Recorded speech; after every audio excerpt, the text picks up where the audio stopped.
ధృతరాష్ట్రుడి దగ్గరకు వ్యాసుడు వచ్చారు. వ్యాసుడికి తన బాధంతా చెప్పుకొని ఏడ్చాడు ధృతరాష్ట్రుడు. ఇది అకస్మాత్తుగా జరిగింది కాదని, నీ మూర్ఖత్వం వల్ల కురువంశం నాశనమవుతుందని నీకు ముందే తెలుసు.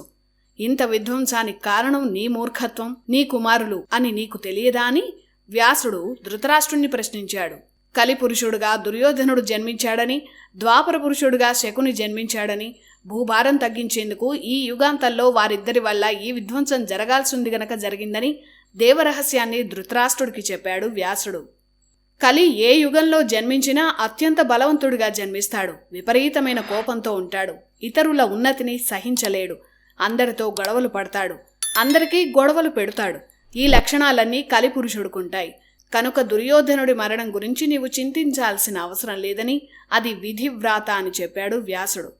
అలాగే ధర్మరాజు కన్న తండ్రి కన్నా ఎక్కువగా నిన్ను చూస్తాడని వ్యాసుడు ధృతరాష్ట్రుడికి చెప్పాడు.